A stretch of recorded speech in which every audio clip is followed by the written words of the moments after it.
नमस्कार। आज ना हम एक ऐसे टॉपिक पर बात करने वाले हैं जो सुना तो बहुत जाता है पर शायद ठीक से समझा नहीं जाता।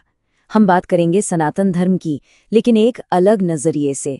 एक मजहब की तरह नहीं, बल्कि एक गहरी फिलॉसफी, एक जीवन जीने के तरीके के तौर पर। तो ये जो कहते हैं शाश्वत जीवन पद्धति, इसका आखिर मतलब क्या है? क्या ये सिर्फ एक भारी भरकम शब्द है या इसके पीछे वाकई कोई गहरा आइडिया छुपा है?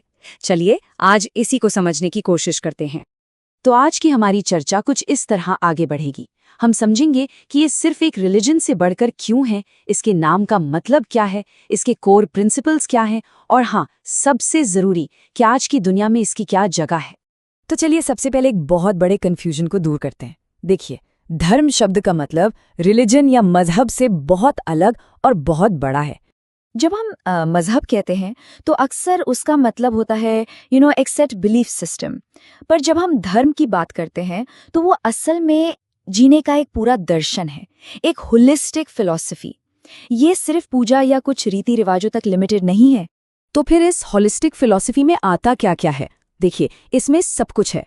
हमारा आचार, मतलब हम कैसा बर्ताव करते हैं, हमारे विचार, हमारे मन में क्या चलता है, हमारे संस्कार यानी हमारी वैल्यूज, और हाँ, नेचर के साथ हमारा कनेक्शन।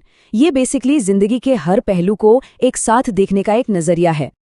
अच्छा, अब आते हैं इसके नाम पर, सनातन धर्म। ये शब्द ही अपने आप में बहुत कुछ कहता है। सच कहूं तो इसके नाम में ही इसकी पूरी फिलॉसफी छिपी है। सबसे पहले ये शब्द लेते हैं सनातन। इसका मतलब होता है इटर्नल, शाश्वत, मतलब कोई ऐसी चीज जिसका ना कोई आदि है ना कोई अंत, जो हमेशा से थी और हमेशा रहेगी, टाइम से परे। तो अब जब हम इन दोनों को जोड़ते हैं, सनातन और धर्म, तो इसका सीधा सा मतलब बनता है जीने का वो शाश्वत तरीका। एक ऐसी फिलॉसफी जो हर दौर में, हर समय में रेलेवेंट रही है और रहेगी। अब हर फिलॉसफी की तरह इसके भी कुछ कोर प्रिंसिपल्स हैं। हम कह सकते हैं कि ये 5 पिलर्स पर टिकी है, जो हमें गाइड करते हैं कि जिंदगी कैसे जी जाए।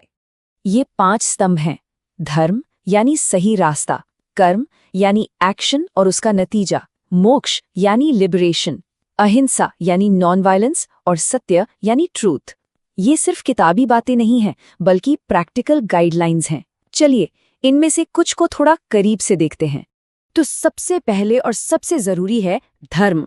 अब यहाँ धर्म का मतलब है राइचियसनेस, यानी सही काम करना, अपनी जिम्मेदारियों को पूरा करना। ये एक तरह से हमारे अंदर का मॉरल कंपास है, जो हमें हर कदम पर बताता है कि सही रास्ता क्या है। फिर आता है कर्म, और एक बात समझना बहुत जरूरी है। कर्म का मतलब किस्मत या डेस्टिनी नहीं है। ये तो बस कॉज एंड इफेक्ट का एक यूनिवर्सल लॉ है। बहुत सिंपल है। हर एक्शन का एक रिएक्शन होता है। जो हम करते हैं वही लौटकर हमारे पास आता है। तो सवाल ये उठता है कि क्या ये सब सिर्फ बड़ी बड़ी बातें हैं जो किताबों में अच्छी लगती हैं? नहीं, बिल्कुल नहीं। इन आइडियाज ने असल में एक पूरी सिविलाइजेशन को शेप दिया है, और इसका असर हमें आज भी दिखता है।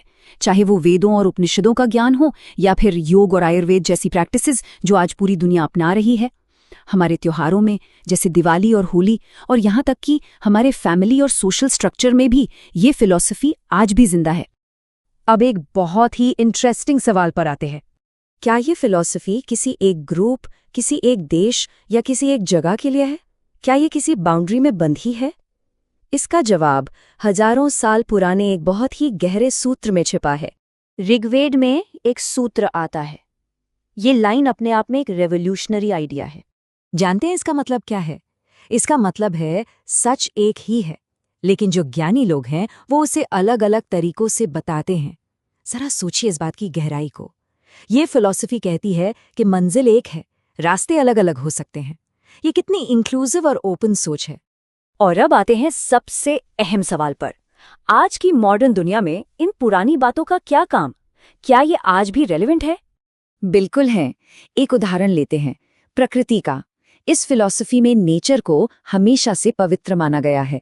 नदियों को माँ कहा जाता है, पहाड़ों को, पेड़ों को पूजा जाता है। यहाँ नेचर कोई चीज नहीं है जिसे हम इस्तेमाल करें, बल्कि वो जीवन का एक हिस्सा है।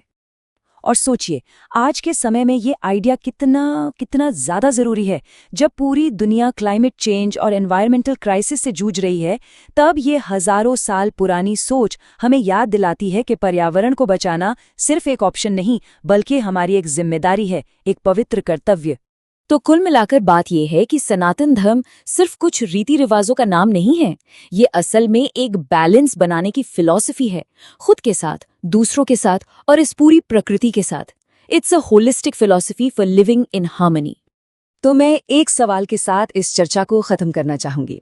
आज की इस तेज रफ्तार दुनिया में, जहां सब कुछ इतनी जल्दी बदल रहा है, जहां हर कोई एक मीनिंग और शांति की तलाश में है, क्या एक शाश्वत फिलॉसफी हमें बेहतर तरीके से जीना सिखा सकती है?